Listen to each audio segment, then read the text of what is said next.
कई जेका क़ीमत या उन जी कई उनजे जेको हिमथाइण में किरदारु रहियो आहे घणो किरदारु रहियो आहे उन लाइ सम्झो असां बेहद आहियूं। महिरबानी कंवर जी। असां वक़्तु इलाही थी वञण जे करे हिन खे इलाही मुख़्तसर करण जी कोशिशि कयूं था। मानीअ खां पोइ बि असां हिते वेही कचहरी कंदासीं जेके हूंदे, पर फ़िलहालु हिकिड़ी रवायत खे पाड़ींदे या रवायत खे अॻिते वधाईंदे असां पंहिंजे दोस्त रज़ाक सरोज खे गुज़ारिश कंदासीं त हिन मच कचहरी जे हवाले सां, शहूरी कचहरी जे हवाले सां, महिमाननि खे अदरबार करण जे हवाले सां या हिन समाज खे बहितर करण जे हवाले सां पंहिंजा कुझु वीचार असां सां वंडनि। साईं अब्दुर्रज़ाक सरोज।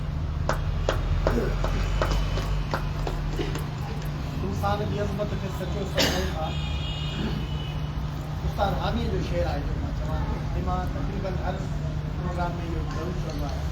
उस्ताद हामी खे ख़ैरकुल जो ठाहे पियो आहे उस्ताद पाए इंसान जी अज़मत खे सचो सम्झूं था।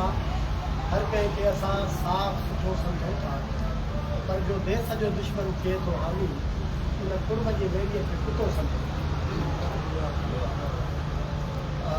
साईं अली असगर पठान साहब ऐं साईं खोसो साहब हिन सां गॾु आहिनि, मुंहिंजे फैमिली जा दोस्त माइट अज़ीज़ ऐं ॿिया जेके प्रोग्राम में शरीक आहिनि दोस्त, सभिनी खे मां मुंहिंजे घराइनि सां हिते अचण ते ख़ुशामदीद चवां थो, हरीकार चवां थो। इन जे करे जो हीउ जेको तॾो आहे उहो असांजे इमामदीन परवर ऐं नूरदीन परवर जो न असांजो पंहिंजो तॾो आहे। मां पाण खे हिते मेज़बान सम्झां ऐं इहा उन्हनि जी मोहबत आहे जो उन्हनि मूंखे अजरक जे तोहफ़े सां नवाज़ियो ऐं उन्हनि मूंखे महिमान खे ॾिनी। पर सची ॻाल्हि इहा आहे त तमामु वॾे अरसे खां हिकिड़ो इश्तिहाक ऐं हिकिड़ी ख़्वाहिश रही हुई त मां बि हिन रिपरी हाउस ते, छाकाणि त असां मीडिया में वेठा आहियूं ऐं सोशल मीडिया जो दौरु आहे।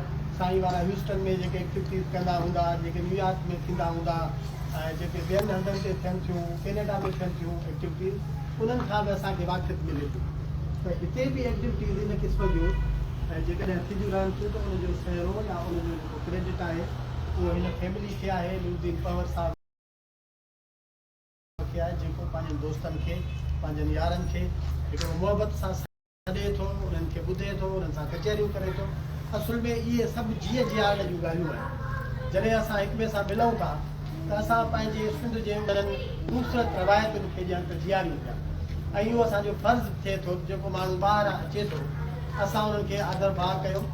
हीअ माण्हू जेके ॿाहिरि रहनि था, हक़ीक़त इहा अथव त जेका सिंधी माण्हुनि जो जेको सलूक आहे हिक ॿिए सां, या जेको असांजो कल्चर जूं, असांजी सकाफ़त जूं जेके रवायतूं आहिनि, उन्हनि खे उन्हनि जो अहसासु असांखे एतिरो कोन्हे जेतिरो हुननि माण्हुनि खे आहे। छाकाणि उते जिते रहनि था उते थोरो असां खां हुननि जा मुख़्तलिफ़ वीचार आहिनि। असां हिते रोज़ु हिक ॿिए सां मिलूं था, अजरक पाए घुमूं था ऐं पाण में हिकिड़ो तमामु घणो तालुक़ बि आहे मुंहिंजे सां। हुननि माण्हुनि खे कॾहिं कॾहिं महिमान हुननि वटि अचनि था ऐं हितां जॾहिं वञनि था सिंध मां त हू हुनखे ॿिए अंदाज़ में फील कनि था। असां उहो ई फील नथा कयूं जीअं हीअ माण्हू हुते कनि था। छाकाणि त को ज़मानो हूंदो जॾहिं असां कराची में वियासीं, माना 80s वारे ज़माने में, 80s जे एंड में असां हुते कराची वियासीं, त उन ज़माने में असांजूं जेके फीलिंग्स हुयूं उहे हाणे कोन्हनि।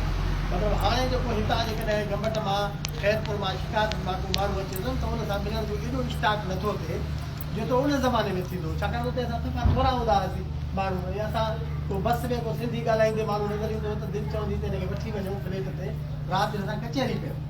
त हीअ जेका होम सिकनेस आहे या माण्हू पंहिंजनि सां मुहबत जो हिकिड़ो तालुक़ आहे या हुन सां उणतुण आहे माण्हूअ खे, यार को माण्हू पंहिंजी ॿोली ॻाल्हाइण वारो मिले, उते उन्हनि माण्हुनि खे वधीक अहसासु आहे जेके ॿाहिरि माण्हू रहनि था। त इहो हिकिड़ो नेचुरल फिनोमिना आहे। त हीअ दोस्त असां वटि आया आहिनि, वॾी ख़ुशीअ जी ॻाल्हि आहे ऐं तमामु ख़ुशी थिए थी त हीअ जंहिं नमूने जो मच कचहरी जो सिलसिलो आहे इहो असांजे रवायतुनि सां, असांजी सकाफ़त सां गॾियल आहे। इहे मच कचहरियूं असां नंढपण में पंहिंजे ओताकुनि में बि, पंहिंजे ॻोठनि में बि थींदे ॾिठियूंसीं। मुख़्तलिफ़ क़िस्म जो महिमान, कंहिंजो बि माण्हू महिमान कंहिंजो बि ईंदो हो, पर जॾहिं ॻोठ में ईंदो हो त सभिनी माण्हुनि जो उहो महिमान हूंदो। सभु माण्हू उनखे उनजी ख़िदमत में लॻी वेंदा ऐं सभई माण्हू उन सां प्यार कंदा हुआ। इहे रिवायतूं जियारण जो ई वक़्तु आहे। असां जेकॾहिं पंहिंजे रिवायतुनि खे, पंहिंजे कल्चर खे, पंहिंजे सकाफ़त खे विसारियूं था त पोइ सम्झो असां पंहिंजे तारीख़ खे ऐं पंहिंजे उन किरदार खे विसारियूं था जेको असां सिंधी माण्हुनि खे विटाई जे तरफ़ां मिलियल आहे, जेको असांखे हिन समाज जे तरफ़ां पंहिंजे वॾड़नि जे तरफ़ां मिलियल आहे।